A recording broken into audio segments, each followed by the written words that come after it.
decíamos que el Concilio Vaticano II describe a la familia diciendo, al matrimonio, diciendo que es una íntima comunidad de vida y de amor. Hemos hablado mucho del amor conyugal, hemos explicitado lo que es el matrimonio, lo que es la familia, los hemos considerado como la verdadera ecología para lo que es la propia persona, la ecología humana. Hemos dicho que la familia fundada sobre el matrimonio entre un hombre y una mujer, con la bendición de los hijos, se edifica como una iglesia doméstica. Y ahora hemos de poner el acento en la vida humana. Comunidad íntima de vida y de amor. ¿La vida humana es buena? ¿Es buena para un niño que nace discapacitado psíquicamente? ¿Es buena para un niño que nace discapacitado con otras taras? La hemos de eliminar en el seno materno antes de que venga, porque viene con taras. ¿La vida siempre es un bien? Es la cuestión que queremos hoy responder. Muchas personas no quieren tener hijos, porque piensan que es una condena vivir, y más en este mundo.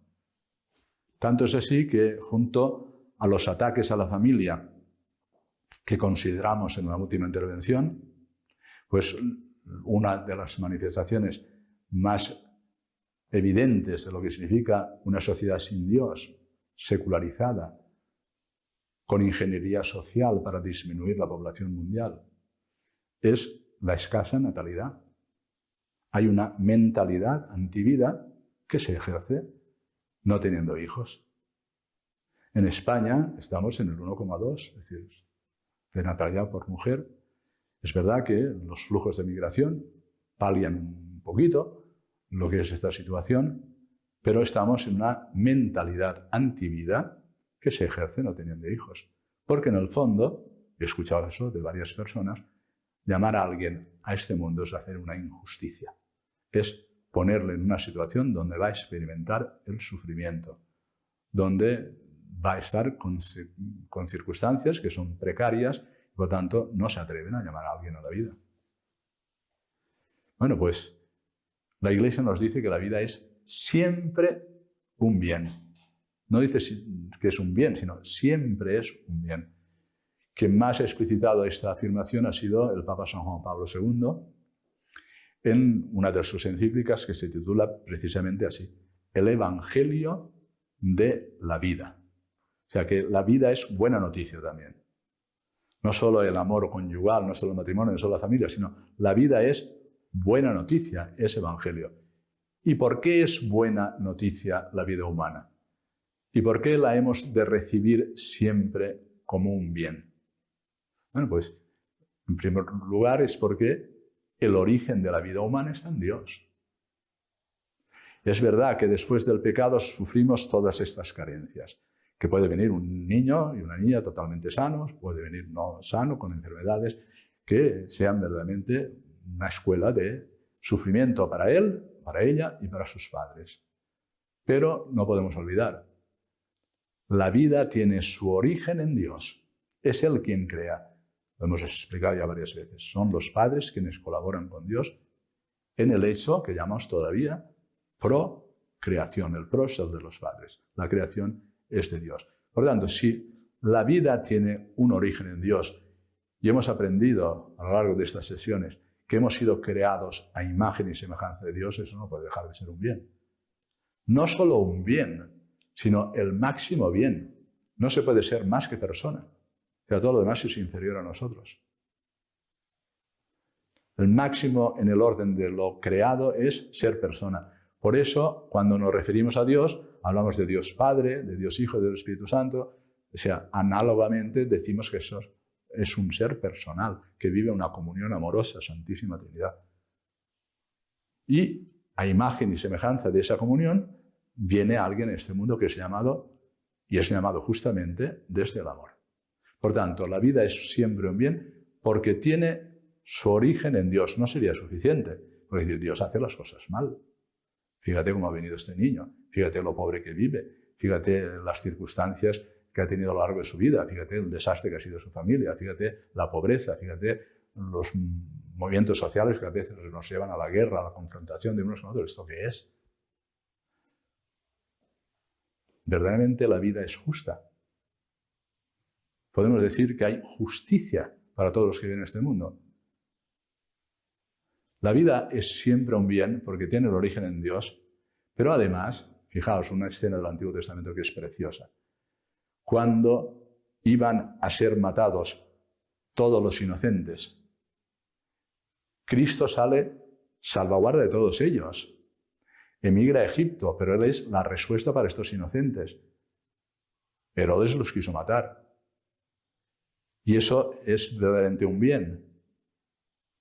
Él es el que ha venido a anunciar que la vida es un bien porque tiene su origen en Dios y porque la etapa de peregrinaje en este mundo no es definitiva. No hay justicia, queridos amigos, si no hay destino eterno. Si no hay resurrección y vida eterna. Y resurrección, como decimos en el credo, resurrección de la carne, que no creemos simplemente en la inmortalidad del alma, que por ser espiritual no tiene partes y por tanto en la muerte, separación cuerpo y alma, sobrevive el alma hasta reunirse de nuevo con el cuerpo. Nosotros creemos en la resurrección, decimos, de los muertos, la resurrección de la carne y por tanto en el destino eterno. Y ahora pensad por un instante. San Pablo dice, los sufrimientos de este mundo no son comparables a la gloria que Dios tiene preparado para sus hijos. Dice el mismo San Pablo y San Juan en una de sus cartas, dice, ni el ojo vio, ni el oído oyó lo que Dios tiene preparado para sus hijos. Si tú llamaras a alguien en esta vida condenándole simplemente a habitar en el desierto de este mundo, podríamos incluso pensar que es una verdadera injusticia. Pero pensar que lo has llamado para la vida eterna, esto cambia el sentido de las cosas. Totalmente. Puede uno venir con sufrimiento. ¿Pero qué es el sufrimiento? Es una llamada a la caridad. Es una llamada a los padres para que cuiden toda su vida de este niño, de esta niña. Para que toda la sociedad se organice para cuidar a este niño, de esta niña. Para que todos estemos pendientes de aquellos que son más pobres y necesitados. Sufrimiento, siendo en sí malo, y hemos de combatirlo en la medida de nuestras posibilidades, es una llamada al ejercicio del amor y de la caridad. Siempre se ha dicho así. Es decir, ¿qué hace el sufrimiento? Promueve la respuesta no solo cariñosa, de afecto. Es decir, muchas personas pues, a veces van a un funeral y que dicen, bueno, te acompañan el sentimiento, es la expresión española, cuando vamos a un funeral te acompañan, pero eso no es nada. Lo que celebramos allí es la victoria sobre la muerte cuando hacemos un funeral, porque el destino del que viene a este mundo es un destino eterno. Eso sí, hemos de cuidarlo y hemos de prepararle para que, conociendo su destino eterno, viva según las condiciones de lo que significa seguir a Jesucristo. Hubo en una ocasión un joven rico que se acercó a Jesús y le preguntó, Maestro bueno, ¿qué he de hacer para alcanzar la vida eterna? Jesús le dijo, ¿por qué me llamas bueno? Solo bueno es Dios. Evidentemente, yo lo tenía delante, era Él. ¿Qué he de hacer para alcanzar la vida eterna? ¿Y Jesús qué dice? Ratifica el decálogo. Y dice, honrarás padre y madre, no matarás, no adulterarás. No matarás. Por tanto, todo lo que hagamos en el orden de la vida es algo que verdaderamente nos conduce al destino eterno, a la vida eterna, porque al final no está simplemente en lo negativo, no matarás, que ese es, diríamos, la gran salvaguarda de la vida humana. El mandato del Señor a Moisés en la Alianza del Sinaí dice, no matarás. Y esa es la defensa más grande. Claro, una sociedad secularizada que ha prescindido de Dios y que lo ha reconducido al ámbito de la conciencia privada, ya no sabe estas cosas y no son relevantes en la vida pública. Pero ¿quién ha custodiado la vida humana? El mandamiento, no matarás. Al niño inocente en el seno de su madre, al anciano terminal, al enfermo, a quien sea, no matarás, que es la gran defensa de la vida humana, porque tiene su origen en Dios y porque está llamada a un destino eterno. ¿Qué he de hacer para alcanzar la vida eterna? La vida eterna no es simplemente duración en el tiempo, es vida en plenitud, dichosa, por toda la eternidad. ¿Y qué vale más, la eternidad o el tiempo? ¿Qué valen más, los sufrimientos de esta vida o el gozo definitivo? Claro, si uno pierde la mirada sobrenatural, la mirada de lo que significa la escatología, la postrimería, lo último, lo que viene después de la muerte, entonces no tiene sentido para vivir, no tiene sentido para sufrir. Yo lo entiendo. Que alguien reclame la muerte. El libro de la sabiduría dice que la muerte ha sido introducida en el mundo por la envidia del diablo. Y la siguen a la muerte los que son de su partido. Así, literalmente, lo dice el libro de la sabiduría. Los que son de su partido promueven la muerte, la siguen, la reclaman, la llaman, porque son de su partido. Pero la muerte no la ha previsto Dios. La muerte ha entrado por la envidia del diablo, por la tentación y por el pecado de origen, y después ya. Pero no es lo definitivo es la resurrección y la vida. Por tanto, tenemos dos razones para decir que la vida humana, que es lo más que se puede ser en el orden de lo creado, por su origen y por su destino, es un bien. Y está custodiado ese bien por el mandamiento de Dios: no matarás. Pero hay más razones para decir que la vida es un bien. Tantas como decir que Dios mismo, apiadándose de nosotros, otra escena que me viene ahora a la cabeza, en el momento en que Yahvé manda a Moisés a liberar a su pueblo de la esclavitud del faraón. Cuando iba a pasar el ángel exterminador matando a todos los primogénitos, Dios salva a todos los primogénitos de Israel, porque es un pueblo que guarda en sí mismo la promesa de la salvación, del cual nacerá Jesucristo el Salvador. Dios sí se interesa por la vida. Dios es el Dios no más allá de las nubes o en una trascendencia que para nosotros no tiene rostro. No, Dios se ha manifestado caminando con Israel, hablándoles a través de los profetas, realizando gestos de salvación, y se ha manifestado en su plenitud en Jesucristo. La encarnación de Jesucristo, el hecho de haber tomado nuestra carne, ser concebido por obra del Espíritu Santo en el seno de la Santísima Virgen María y nacer, le ha dado un sentido que no podíamos nosotros imaginar a lo que es eso que decimos. Es decir, la vida no tiene precio, no tiene precio. Es un bien inconmensurable. ¿Por qué? Porque Jesucristo, que siendo Dios, ha sido enviado por el Padre, se ha encarnado y ha tomado carne nuestra y ha elevado la vida humana a la dimensión más alta. Si Dios se ha hecho hombre, esa es la envidia del diablo. Si Dios se ha hecho hombre, no se ha hecho ángel, se ha hecho hombre. Si Dios se ha hecho hombre, ¿qué significa la dignidad de la vida humana? Ya es la cota más alta, altísima. Significa que el mismo Dios ha querido expresarnos la belleza de lo humano en el hombre por excelencia, el hombre perfecto, que es Jesucristo nuestro Señor. O sea, pensar los misterios de la vida cristiana desde la encarnación, desde la muerte de Jesucristo, fue sepultado, desde la resurrección, ascensión a los cielos y envío del Espíritu Santo a la liturgia, donde celebramos la victoria sobre la muerte, es reconocer que la vida es siempre un bien y la vida es, por tanto, un don. Un don significa es algo que no merecemos nadie. En cambio, Dios, en su bondad, ha querido darnos la vida. Cuando los padres a veces hablan del derecho al hijo, no hay derecho al hijo. Tú tienes derecho, si quieres, a tener algo que es útil para ti, pues desde la casa, el automóvil, desde cualquiera de los objetos. Pero una persona no. Una persona, uno no tiene derecho sobre nadie. Es decir, aunque alguien quisiera darse en esclavitud a otro, eso es injusto. Lo hemos reconocido a lo largo de la historia, pero es así. Ya. Alguien dice, no, yo quiero ser esclavo. No, mira, lo siento, no, eso no es una sociedad de derecho, tú no puedes darte en esclavitud a nadie. ¿Por qué? Porque eso atenta contra la dignidad de la vida humana. Lo mismo, la vida es un don que es inconmensurable porque estamos habitados por Dios. Quien viene a este mundo, aunque no sea consciente, a veces se confunde lo que es ser persona humana con la actividad del cerebro. Es decir, que sea uno capaz de conocer y que sea capaz de desarrollarse autónomamente en su vida, y eso se llama calidad de vida. Vamos a ver. Que uno pueda conocer y que pueda amar son dinamismos espirituales y esos vienen por el alma.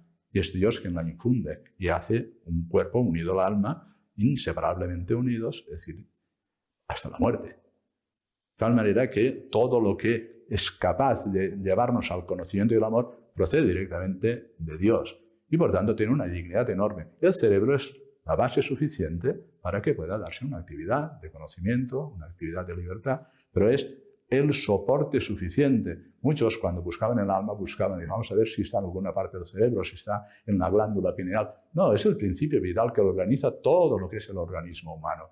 Pero los dinamismos humanos que nos hacen capaces de conocer y de amar cuando en alguien, porque tiene dañado el cerebro por un accidente, porque ha venido y ha nacido así, no deja de ser persona, solo que no tiene el soporte suficiente material para que desde ahí pueda dar el acto de conocimiento y el acto de libertad. Pero no pierde la condición de persona. Es persona, imagen de Dios, tiene su origen en Dios.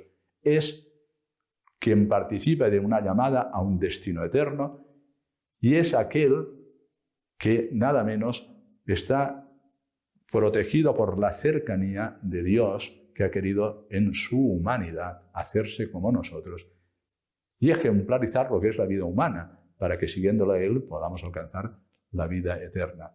Son razones potentes. El origen de la vida está en Dios, el destino último está en Dios. Dios mismo ha venido a acompañarnos y ha elevado la dignidad de la persona humana, no solo por ser ya imagen de Dios, sino ha querido darnos la condición de ser hijos suyos por medio del bautismo y, por tanto, herederos.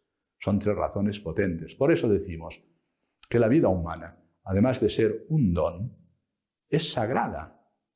Viene de Dios. Atentar contra la vida es atentar contra la obra misma de Dios, la más perfecta de toda la creación.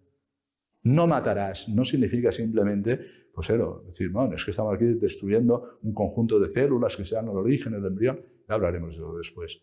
No. Estás atentando contra la obra, la más elevada de Dios, que Él ha bendecido, ha santificado y ha elevado su máxima dignidad por la encarnación de su Hijo. Y por tanto, estás destruyendo todo lo que es el organismo de lo que Dios ha pensado, la organización, es decir, todas las galaxias, todos los universos, todo cuanto existe, ha sido pensado para el hombre.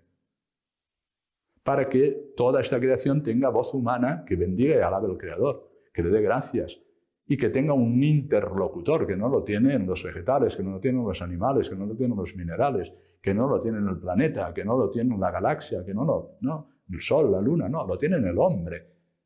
Por eso el Salmo que dice, ¿qué es el hombre para que te acuerdes de él? Pues es la obra maestra de Dios. Es la obra maestra de Dios. Y por eso hemos de darle todo el carácter de inviolabilidad de la vida humana. La vida humana es inviolable. Porque es un don de Dios, porque tiene el destino eterno y porque es sagrada. O sea, ¿cómo se acercaba Moisés a la zarza ardiente? Descálzate, Moisés, porque estás en terreno sagrado, en el ámbito de Dios. ¿Cómo celebra un sacerdote la Eucaristía? Pues del mismo modo. Es decir, no hace el acto físico de descalzarse, pero va con la humildad de quien se pone delante de la zarza ardiente, que ahora es la Eucaristía, donde Dios se hace presente en su humanidad ya gloriosa y resucitada. Pues ese mismo Señor, en su cuerpo y en su sangre, ha querido no solo parecerse a nosotros, sino quedarse en cada uno de nosotros. ¿Qué dice el capítulo 25 del Evangelio de San Mateo? Lo que hicisteis a uno de estos mis pequeños hermanos, a mí me lo hicisteis. O sea, cuando una madre decide no abortar, lo está haciendo a alguien que lleva en sí la impronta ya misma de Jesucristo. Cuando un médico está cuidando a alguien, está cuidando no una parte física de un organismo humano, sino a alguien, a una persona. No me gusta a mí el lenguaje a veces de los médicos que dice, hoy he tenido 3 riñones o he tenido 2 corazones. No, perdón usted. Lo que ha sido es que ha ejercido el acto curativo, si no curativo, al menos consolador, de atender a una persona que tiene deficiencias en el riñón, en el corazón o donde sea. Porque no hay modo de acceder al cuerpo que no sea acceder a la persona. Y esto lo hemos olvidado previamente porque se nos ha apagado la luz de Dios. Estamos en un eclipse, de tal manera que quedándose a oscuras desvalorizamos lo que significa la vida humana. Tenemos razones potentes, pero además, queridos amigos, no solo es inviolable, es decir, tú no puedes atentar contra la vida humana, sino que es indisponible. Es algo que se te ha dado para que lo custodies como un don. Y por tanto, querer prescindir de la vida, ¿qué dice San Pablo? Dice, en la vida y en la muerte somos del Señor. En la vida y en la muerte somos del Señor. Esto aclara muchas cosas respecto a la vida naciente y a la vida terminal. Luego lo explicitaremos más tarde, pero ahora tendríamos que hacer una llamada para recuperar la sacralidad de la vida humana, como la santidad del matrimonio. Es que ya nadie habla así. O sea, si la Iglesia pierde ese carácter sobrenatural, si no ve detrás de todos los atentados a la vida y la familia la mano del maligno que por envidia quiere destruir al hombre, quiere destruir a la familia, no se entera de nada. O sea, es el maligno quien está detrás para desvalorizar la vida humana, para hacerle perder su carácter sagrado. Lo mismo que en el matrimonio. ¿Quién habla de la santidad del matrimonio? El matrimonio es participar nada menos que del amor mismo de Jesucristo por la Iglesia, ejemplarizado en la cruz donde Cristo ha derramado su sangre por nosotros y por nuestra salvación, como decimos en el credo. Bueno, pues, queridos amigos, esa mentalidad de antividad la hemos de corregir. ¿Y cómo se corrige la mentalidad de antividad? Pues anunciando mayores bienes, como es la evangelización que te anuncia a Jesucristo, Redentor y Salvador, que abre las puertas del cielo y que viene a hacerse cargo de nosotros. Que aunque estemos en momentos oscuros, ¿qué dice el Salmo 21? ¿Qué dice el Salmo 21? El Salmo del Buen Pastor. Dice, el Señor es mi pastor, nada me falta. Ese nada y esa aceptación de me falta, nada me falta. El Señor es mi pastor, nada me falta. Pero dice en un momento determinado el Salmo, aunque camine por cañadas oscuras, nada temo, porque tú vas conmigo, tu vara y tu callado me sosiegan. No, el Señor no abandona a nadie en el momento del nacer, en el momento del sufrimiento, en el momento de la enfermedad, en el momento de la muerte.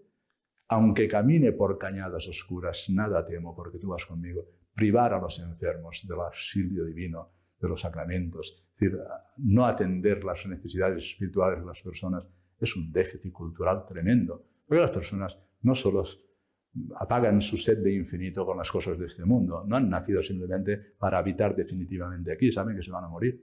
Y por tanto, lo que hay que darles es los alimentos que verdaderamente despegan el sentido de trascendencia y el deseo de infinito que hay en el corazón. ¿Qué dicen los salmos? Dice, como busca la cierva corrientes de agua viva, así mi alma te busca a ti, Dios mío. Por ti madrugo, mi alma tiene sed de ti como tierra reseca, agostada, dice el Salmo. ¿Qué es eso? Pues expresar que somos deseo de infinito, porque nos ha creado Dios a su imagen y semejanza, y estamos habitados por Dios.